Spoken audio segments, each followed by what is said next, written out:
Mahigit 10 lugar sa bansa ang isinailalim na sa babala ng bagyong Karen. Ang Metro Manila, mararamdaman din daw ang bagsik ng bagyo sa weekend. Alamin natin ang detalye mula kay GMA resident meteorologist Nathaniel Cruz. Mang Tani.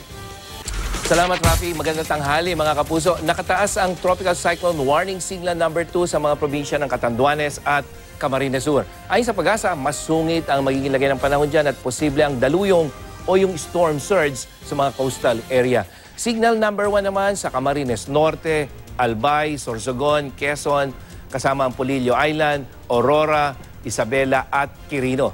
Laguna, Rizal, Marinduque at Burias Island.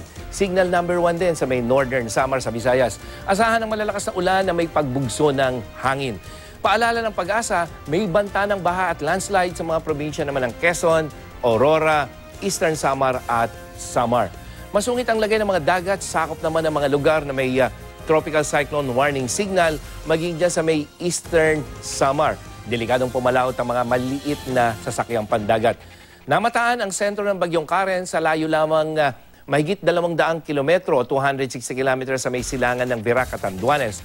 Patuloy itong lumalakas at nasa kategorya ng tropical storm na may international name na Sarika. Taglay ng bagyo ang lakas ng hangin, umaabot na sa 85 kilometers per hour malapit sa gitna at bugso na hanggang 105 kilometers per hour. Inaasahang kikilos ito pa west-northwest sa bilis na 9 kilometers per hour. Bahagyang bumagal ang bagyong Karen ngayon kumpara kaninang madaling araw.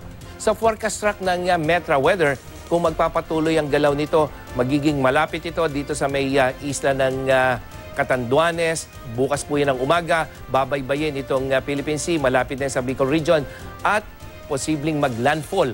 Yan naman ay sa linggo ng umaga dito sa may Quezon, Aurora Province. Tatawirin ang Central at Northern Luzon, lalabas ng probinsya ng Pangasinan bago tuluyang pumunta dito sa may West Philippine Sea at posibleng nasa labas na yan ng West Philippine Sea araw ng Lunes. Ang aasahan namang ulan sa mga susunod na oras, maulang panahon dito sa may Bicol Region at Eastern Visayas, lalo na sa may Samar Provinces.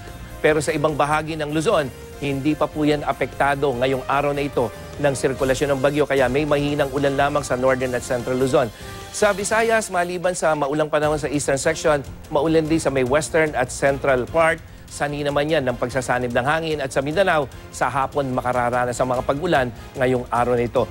Bukas, patuloy na makakaranas ng maulang panahon ng Bicol Region at Eastern Visayas dahil malapit na yung sentro ng bagyo kahit hindi ito maglalandfall sa Bicol. At sa hapon, mararanasan ng mga pag-ulan dito sa may Eastern section ng Northern at Central Luzon. Sa Visayas, maulang panahon pa rin sa may Western at Central section at sa Mindanao, sa hapon pa rin makakaranas ng mga pag-ulan.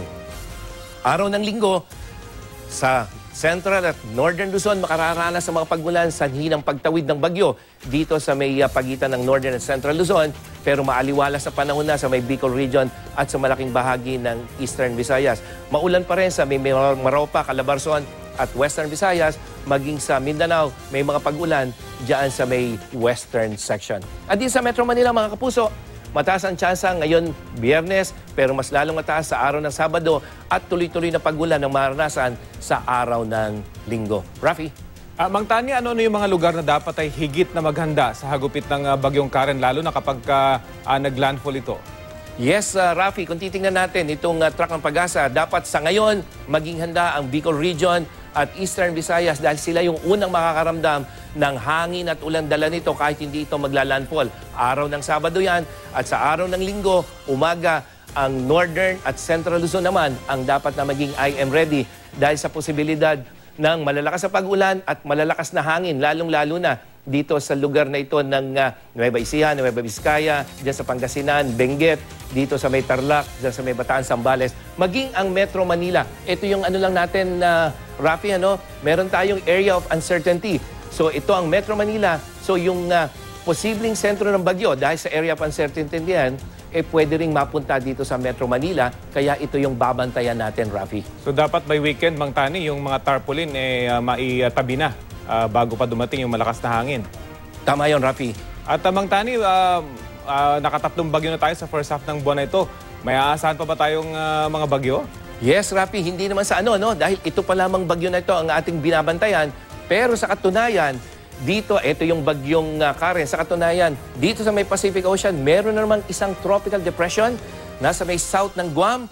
At kung titingnan natin yung wind forecast, ito ay unti-unting lalapit dito sa may eastern border ng Pilipinas. Kaya paglabas nitong bagyong Karen, ay meron na naman isang potential na bagyo na papasok. Yan naman ay sa next week, posibleng araw ng Martes, Rafi. Okay, maraming salamat, Mang Tani.